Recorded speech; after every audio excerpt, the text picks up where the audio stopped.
afternoon, good morning, good evening, everybody. It is Friday, September 6th, and you don't know what that means, but tomorrow we got All Out, so it is time for the High Risk Wrestling Podcast. I am your host, Jeremy Pierce.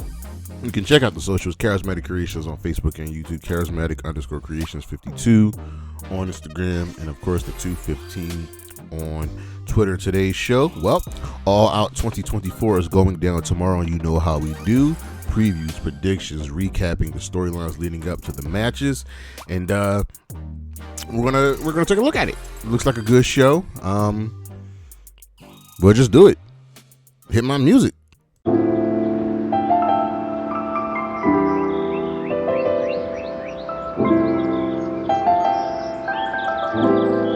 Oh, All Out is going down tomorrow, and this is like the third consecutive week of wrestling being on every single day. It's a lot. We've had obviously our weekly shows Monday through Friday, or well, even Saturday, but we've also had All In, Bash in Berlin, No Mercy, Emergence, and now All Out. Wrestling's just going down. Wrestling is just happening. New Japan had Capital Collision. The G1 went down. Like there's so much wrestling going on. And honestly, I wouldn't have it any other way. But today we have for you All Out 2024. This is AEW's annual pay-per-view, one of their big four. But it looks like honestly they might be having a big five now at this point, because you still have Forbidden Door, which is really actually a big six. You have Forbidden Door and All In. But I digress. All Out once again is going down in Chicago, and first things first, they need to leave Chicago. Period. It's just you run that market dry. The show won't be a sellout, and almost every AEW review is usually close to a sellout, and it's tough. Honestly, I am just tired of seeing them in Chicago. You have to move on. There are other cities that are dying for AEW to come there. You saw what happened when they ran their shows in Arlington, Texas. It was great. Like, just you have to leave Chicago. Don't come back to Chicago for at least a year. Period. Come to Philly, and you come to Philly a lot, but you can run a pay-per-view in Philly. Do more shows in the Midwest, do more shows in the South, do more shows in Canada, do more shows overseas, because you have pretty much tapped Chicago dry. But All Out is going down. Before we get into this year's card, let's take a look at last year's card, which pretty much came a week after All In. We had, let's see how many matches we had on this card. Results. We had 13 matches on the show. So on the pre-show, we had 3 matches. We had Hangman Page winning the over-budget charity battle royal, lastly eliminating Brian Cage. Hikakru Shida, Willow, Nightingale, and Sky Blue defeated Diamante, Athena, and Mercedes Martinez in a trios match. And in the quote-unquote main event of 0 Hour, Billy Gunn and the Acclaimed retained the trios championship, defeating Jeff Jarrett, Jay Lethal, and Satnam Singh. Then on the main card, we had Better Than You, Bay, Adam Cole, and MJF. Defeating the Dark Order team of Alex Reynolds and John Silver to retain the Ring of Honor World Tag Team Championship. Samoa Joe defeated Shane Taylor to retain the Ring of Honor World Television Championship. Luchasaurus defeated Darby Allin to retain the TNT Championship. Miro defeated Powerhouse Hobbs in a battle of meat and beef. Kris Statlander defeated Ruby Soho to retain the TBS Championship. Bryan Danielson defeated Ricky Starks in a no DQ strap match. The Blackpool Combat Club team of Will Yuta and Claudio Castagnoli defeated Eddie Kingston and Katsuyori Shibata in a tag team match. Konosuke Takeshita defeated Kenny Omega. In an 8-man tag team match, the team of the Bullet Club, Jay White, Juice Robinson, Colton, and Austin Gunn defeated FTR, Cash and Dax, and the Young Bucks. And in the main event, Jon Moxley defeated Orange Cassidy to win the International Championship. It's a good card, and I like that you didn't necessarily have to put the world title on there. There were enough big stars to run that event. I wish the main card had a few more women's matches, but I digress. But it was essentially it was a good show. Definitely was nice getting Ring of Honor on there. I would love to see more Ring of Honor featured on AEW pay-per-views for stuff like this. But let's dive into our show. So let's go with the Continental Championship, as Kazuchika Okada will be defending it in a fatal 4-way versus 3 other competitors. They will have their matches tonight on Collision. Those competitors are Orange Cassidy versus Bryan Keith, Lance Archer versus Mark Briscoe, and Konosuke Takeshita versus the Beast Mortos. The winners of those 3 matches will be going on to the fatal 4-way to face Okada with the Continental Championship on the line. And hear me out right now. The matches are kind of set in stone. Like, I think Orange Cassidy's winning. I think Mark Briscoe's winning. Actually, Mark Briscoe's the toss-up match. I could take Lance Archer winning and Takeshita's winning, right? So, can you see Okada losing the championship? Well, the TNT title is not on the line tonight, and the World Tag Team titles are on the line. But can you see the Elites not having gold? Like every single member not having gold? That's a good question. Here's what my heart says.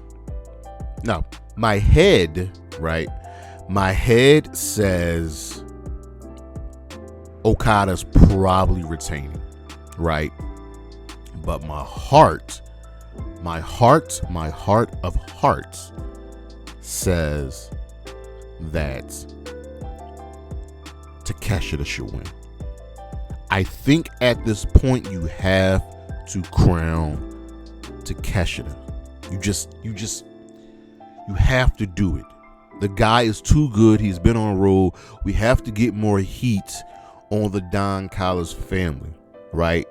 Okada just retained against Kyle Fletcher, who's part of the Don Callis family. I don't know what's going on with Rouge. One minute he's being recruited, now he's not.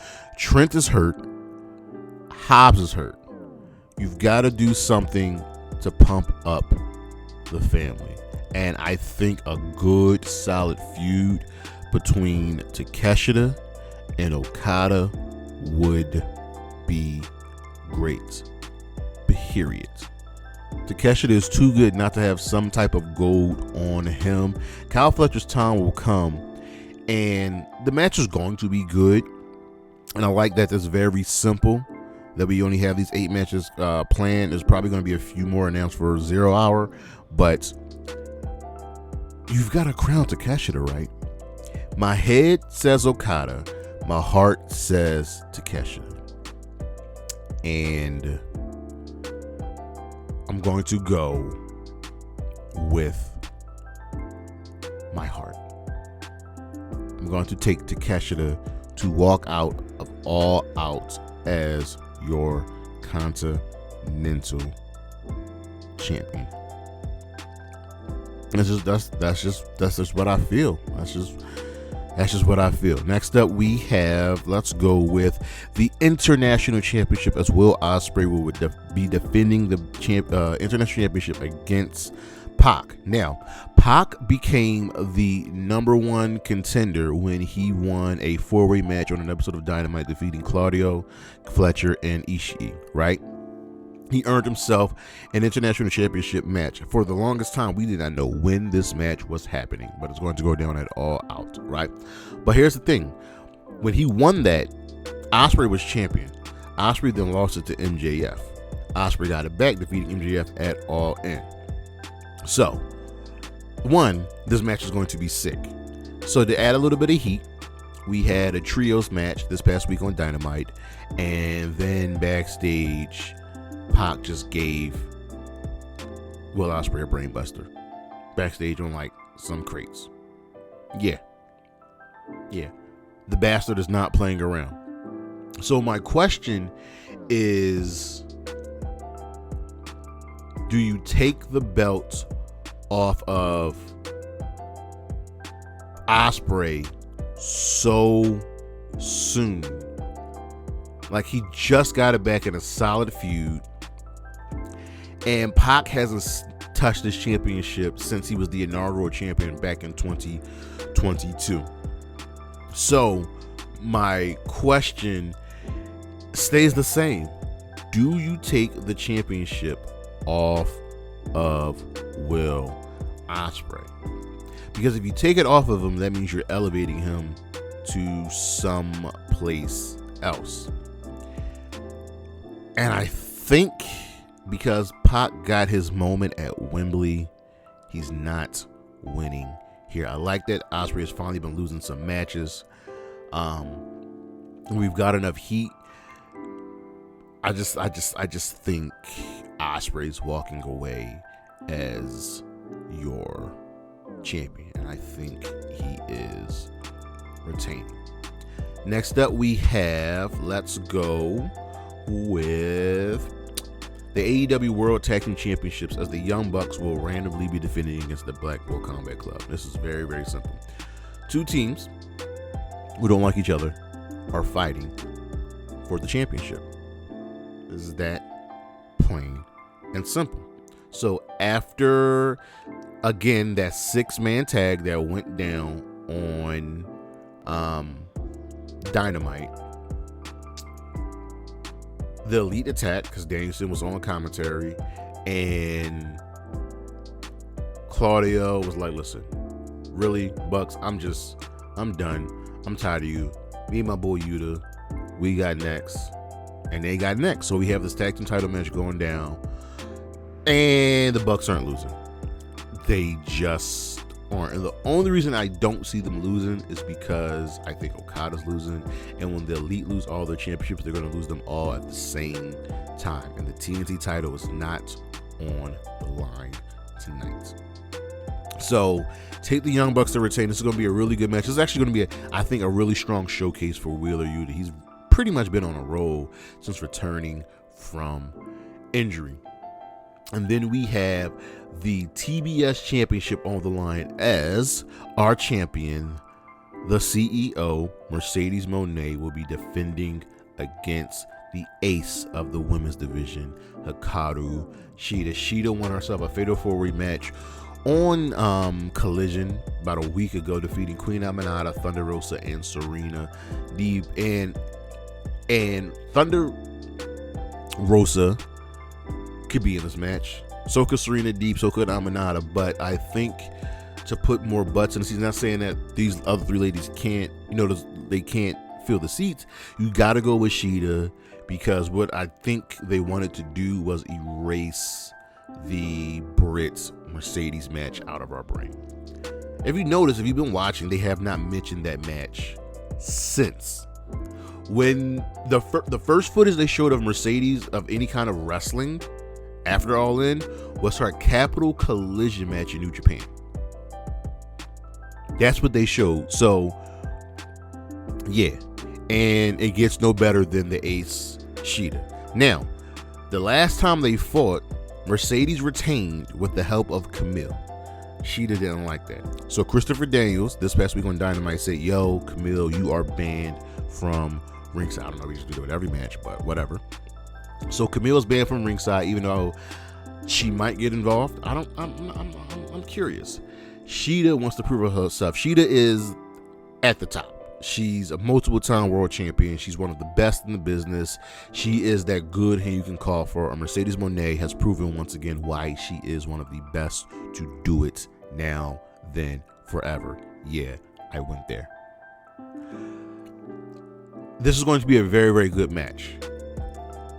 I think for storyline purposes, Shida's got to win. Mercedes can get the belt back. I think she's Teflon, but you can't keep having Shida call herself the ace and for her to lose. She's got to win. She's got a match versus Deonna Purrazzo, who also needs a W right now. So, storyline purposes, take Shida to win. This could be your match of the night. It won't, because there are two other matches on here that will be match of the night. But this is going to be an absolutely phenomenal match. Then we have MJF versus Danny Garcia in a one-on-one match. So after MJF made his return from injury in May, he became friends with Danny Garcia. They got the Buffalo connection, Long Island connection. And after Garcia lost an international championship match against Will Ospreay, MJF attempted to MJF attempted to help Garcia cheat during that match, and then turned on him, and then absolutely bloodied him, and brutalized him, and just destroyed him. Seriously, listen, I thought Garcia was dead. So, during Garcia's time away, MJF won the International Championship from Will Ospreay, rechristened at the American Championship, and at All In, Garcia made his return, costing MJF the championship. So, on that following Dynamite, Garcia confronted MJF and they agreed to a match. And if you follow the rules of opposite momentum, this past week on Dynamite, MJF was the one standing, holding a bloody Garcia. So by that logic, and I'm going with it, Garcia is winning. I'm just taking Daniel Garcia. Period. He needs a few more big wins. MJF for me falls into that same category as Chris Jericho, as Jeff Jarrett, as The Miz, as Kofi, as their Teflon, Matt Cardona, where they can lose a match and it won't overtly affect your spot in the card. It will do nothing but enhance the winner. And I think that's going to happen here. Take MJF to lose, Dan Garcia to win, and I think one of the hard-hitting matches that will have a little bit of technical skill to it. Then we have one of the matches I'm looking forward to. I'm even looking forward to a lot of those cards. Willow Nightingale versus Kris Statlander in a Chicago street fight. This match was originally for the CMLL Women's Championship because here's the thing. Kris Statlander won an eliminator match to get the title match. That's this match. So something changed. But back at Double or Nothing, Stat turned on Willow, aligning herself with Stokely Hathaway, who was managing both of them, and they would feud pretty much throughout the summer. Kris was pretty much just tired of the BS from Willow. Which BS? I don't know. But I like two horses fighting, and these are two of my favorites. So at All In on the pre-show, the match would be Willow and Tomohiro Ishii versus Stokely and Stat, with the winner choosing the stipulation for this match.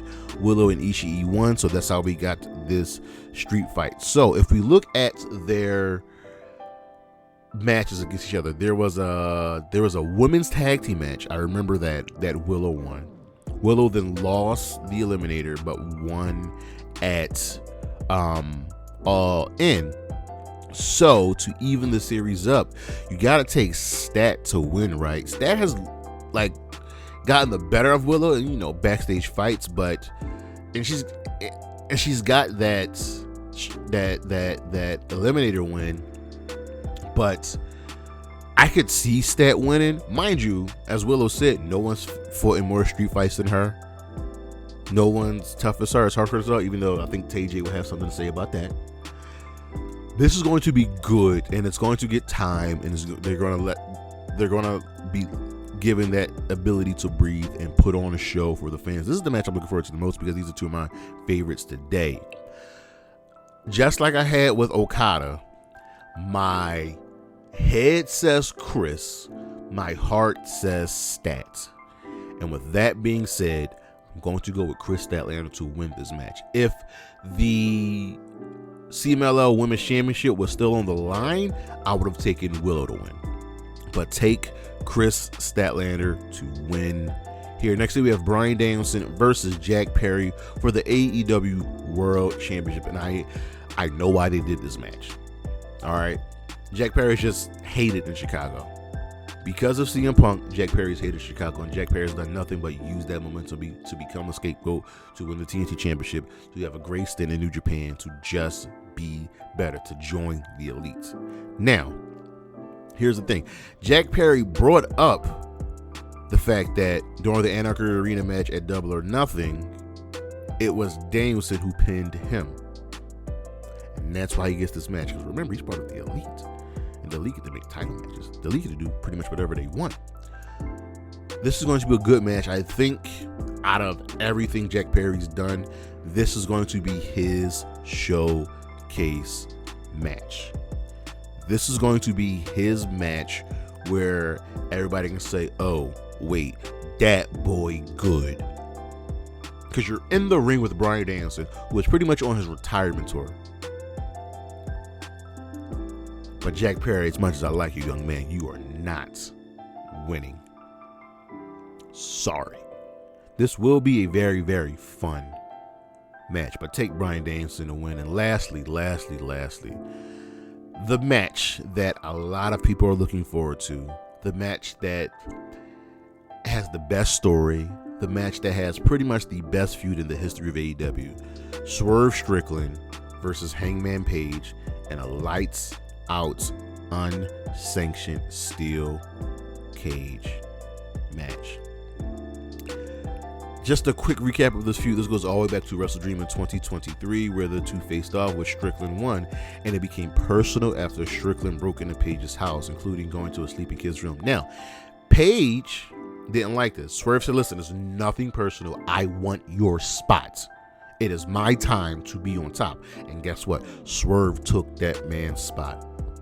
They had a rematch at Full Gear in a Texas death match. Swerve won that. So Swerve is already up 2-0 on Hangman. So I'm thinking, why would Hangman need to face his man again? Swerve's got him. But keep making it personal. So then they were in a 3-way match at Revolution, where they fought Samoa Joe for the World Championship. Joe retained. And then Page was just gone. Right? While Page was gone, Swerve became world champion, and he was a great world champion. Hangman then entered the Owen Hart Cup, and the winner of the Owen Hart Cup gets a world title shot at All In. He lost in the finals. Bryan Danielson won that. Strickland lost the title at All In. Hangman tried to get involved, but did enough for Swerve to lose.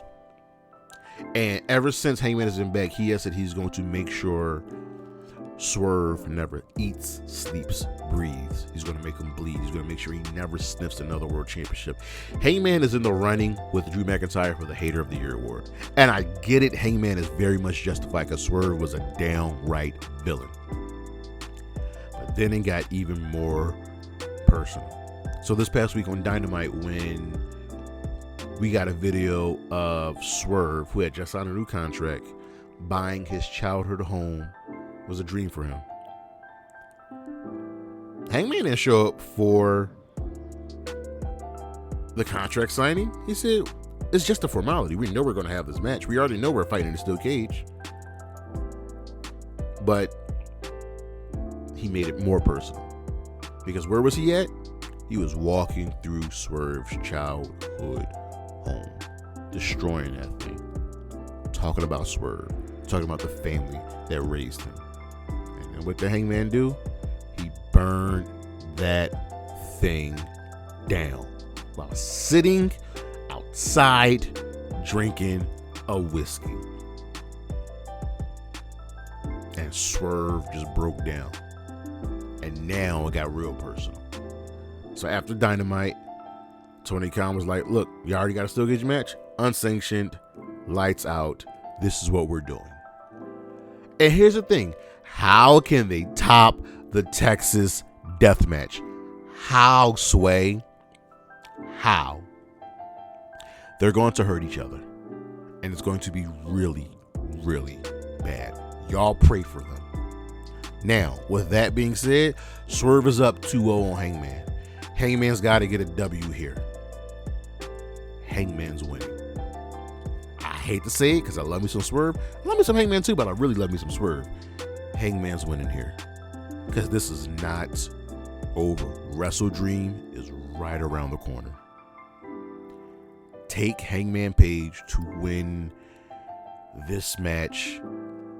I don't know what they're going to do. I'm just hoping they leave safely. So take Hangman Adam Page to win, defeating Swerve in the steel cage match. Let's go over the card one more time in no particular order. Take Will Ospreay to retain the International Championship. Take the Young Bucks to retain the World Tag Team Championship. Take Kris Statlander to defeat Willow Nightingale. Take I'm really going with this. Konosuke Takeshita to win the Continental Championship. Take Dan Garcia to defeat MJF.